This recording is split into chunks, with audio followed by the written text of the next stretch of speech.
Chapter 6 is Imperfect Indicative Verbs. In this chapter, we touched on the imperfect. Like, what does that mean? So the time of action is in the past. And then the imperfect aspect means that it's not complete. Not that it's imperfect, oh, there's a flaw. No, it just means not complete, or it's like it's ongoing or in process. So there's the progressive imperfect, which is in progress. There's the inceptive imperfect, which emphasizes the beginning of an action. So he began to do something. Or the iterative imperfect, which means like he kept on doing whatever it is. Now, I don't know if there is some hint to tell us how do I translate this better. So I'm going to be keeping an eye out on that. So you can keep an eye out on that. The voice that we have is both active, and then we also have, again, middle passive. There's also some notes on page 66 about how we use oo to negate a verb that ends in a consonant, ook with a smooth breathing mark, ook, ooks with a rough breathing mark, and then ooksy for a what's it called?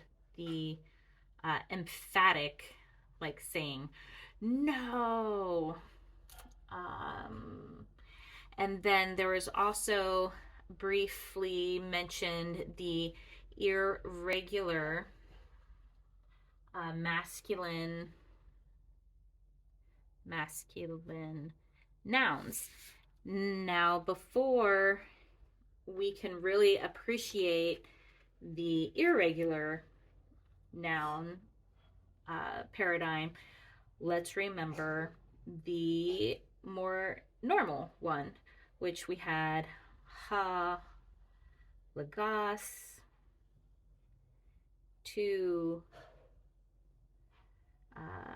lagoo, toe,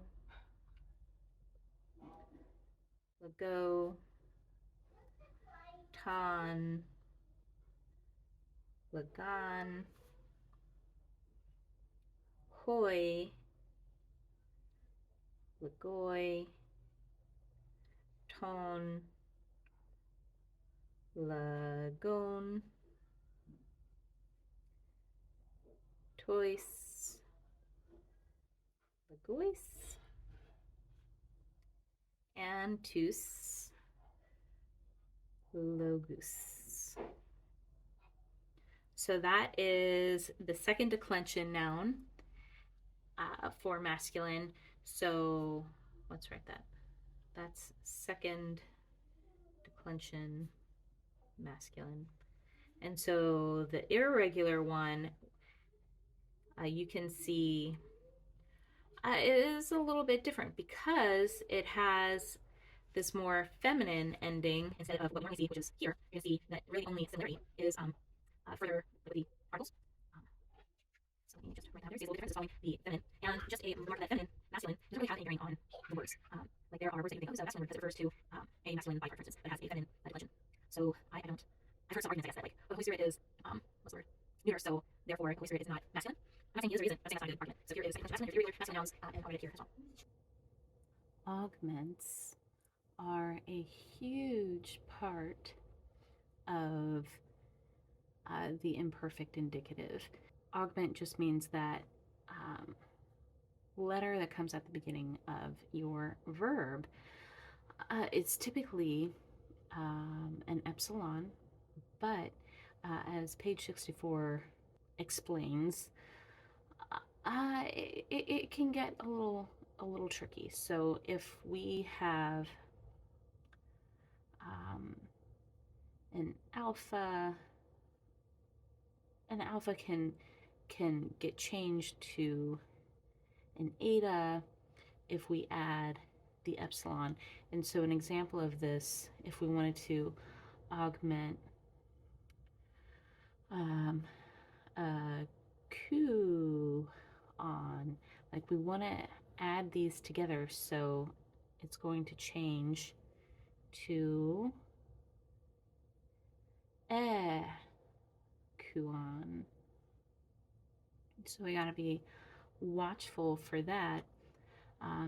Epsilon can also go to eta, and epsilon omicron can go to omega, and then sometimes it's even in the middle of the word, like if there is the preposition as part of the beginning of a word, which we'll see later on in an example. What we really are interested today is the imperfect active indicative paradigm. So it starts with an augment,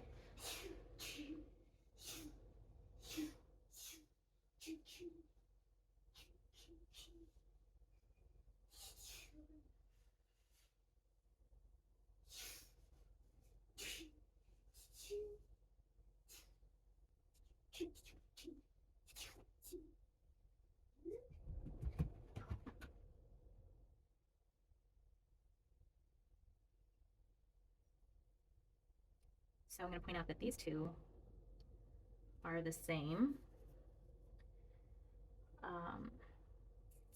So this is augment plus on sn, amen, ete, on.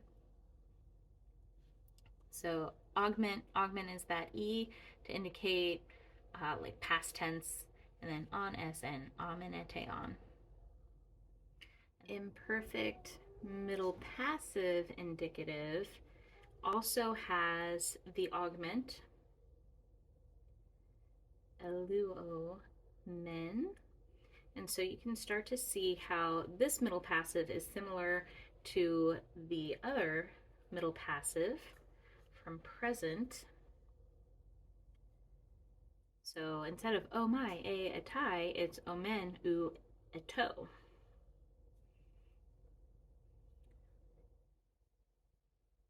We have ometha, just like we had ometha before, but this time with an augment.